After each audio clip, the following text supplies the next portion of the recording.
Hello बच्चों, मैं करण गुप्ता। आज मैं आपको क्लास 10th के पोल साइंस का चैप्टर 1 कराने जा रहा हूँ, जिस चैप्टर का नाम है सत्ता की साझेदारी। इसमें सत्ता की साझेदारी में दो देश है, श्रीलंका और बेल्जियम। जैसा कि आपको पता है, सत्ता की साझेदारी, पावर ऑफ शेयरिंग, राजनीतिक दलों, कोई भी पॉलिटिकल पार्टीज़ है या गठबंधन के अंदर डिसीजन लेने या राजनीतिक कार्रवाई की जिम्मेदारी को साझा करने के लिए आपस में एक नीतिगत सहमति होती है। ये पावर ऑफ शेयरिंग या सत्ता की साझेदारी होती है। तो इसी तरीके से मैं आज आपको श्रीलंका के बारे में बताना चाहता हूँ। श्रीलंका हिंद महासागर के उत्तर में स्थित है, एक द्वीपीय देश है। श्रीलंका को 1948 में एक स्वतंत्र राष्ट्र बना दिया गया। सीली समुदाय के नेताओं ने अपने बहुसंख्या के बल पर शासन का प्रभुत्व जमाया कि शासन पे हमारा राज है। इसके कारण लोकतांत्रिक रूप से जो भी सरकार बन के आई, निर्वाचित हुई, उसने सीली समुदाय की प्रभुत्वता स्थापित करी। उसके बाद बहुसंख्यक के अंतर्गत कई कदम उठाए, जिससे लोकतांत्रिक रूप से जो चुनी गई सरकार थी वो बहुसंख्यक सरकार थी, मतलब इसकी संख्या बहुत ज़्यादा ही थी। फिर सरकार ने बहुसंख्यक सरकार को अपनाया और 1956 में कानून पारित करने के बाद सीली को राजभाषा घोषित कर दिया गया और श्रीलंका ने बहुसंख्यकवाद को अपनाया। जब राजनीतिक सत्ता का विभाजन नहीं हुआ था, तो उसके विरोध में सत्ता के विभाजन का विचार उत्पन्न हुआ। लोग सोचने लगे कि सत्ता का विभाजन करना चाहिए और एक लंबे समय तक ये सोचा गया कि राजनीतिक सत्ता किसी एक व्यक्ति या किसी भी वर्ग विशेष की नहीं है। यह महसूस होने लगा और इससे डिसीजन लेने के लिए ये कि पावर जगह जगह बढ़ जाए, तो जल्दी से डिसीजन लिया गया और लोकतंत्र के उदय के साथ ही ये विश्वास खत्म हो गया। सत्ता का विभाजन का विचार उत्पन्न हो गया। श्रीलंका दक्षिण एशिया में स्थित है।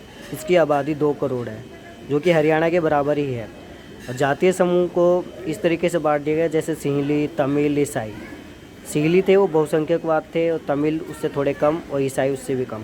सिंहली समुदाय 74% था, तमिल 18% और ईसाई समुदाय 7%। जो सिंहली था वो बहुसंख्यकवाद था, तमिल अल्पसंख्यकवाद था, जो कि उत्तर पूर्वी प्रांत में स्थित था। और 7% जो सिंहली ईसाई समुदाय था वो सिंहली और तमिल दोनों भाषा बोलते थे। जैसा कि आपको पता है श्रीलंका के बारे में भी बताया गया था। अब हम बेल्जियम के बारे में बताने जा रहे हैं, जो कि एक लोकतांत्रिक है, ऊपर से जातीय विभिन्नता समूह वाला। इसकी सीमा नीदरलैंड्स, फ्रांस, जर्मनी से लगी हुई है।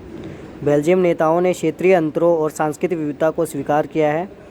इसकी राजधानी ब्रुसेल्स है और यहाँ पे एक अलग सरकार है जो कि दोनों समुदाय का प्रतिनिधित्व करती है। यहाँ पे एक सामुदायिक सरकार भी है जो केंद्रीय एवं राज्य सरकारों के अतिरिक्त है। जैसा कि आपको पता है, बेल्जियम यूरोप का छोटा सा देश है। इसमें आबादी 1 करोड़ के आसपास है और इसमें 54% डच भाषा बोलते हैं, जो कि फ्लेमिश में रहने वाले, और 40% वैलोनिया के हैं और 1% जर्मनी के हैं। और ब्रुसेल्स जो इसकी राजधानी है, इसमें 80% लोग फ्रेंच बोलते हैं और 20% डच भाषा का प्रयोग करते हैं।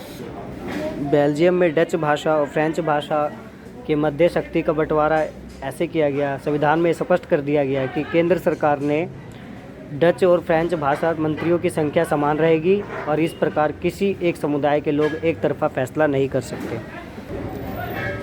बेल्जियम में मतभेद के कारण भी बने। अल्पसंख्यक फ्रेंच भाषी लोग तुलनात्मक रूप से ज़्यादा समृद्ध और शक्तिशाली थे और इसके चलते 1950 और 1960 के दशक में फ्रेंच और डच बोलने वाले ग्रुप के बीच तनाव बढ़ता चला गया। तो ये है बेल्जियम के बारे में।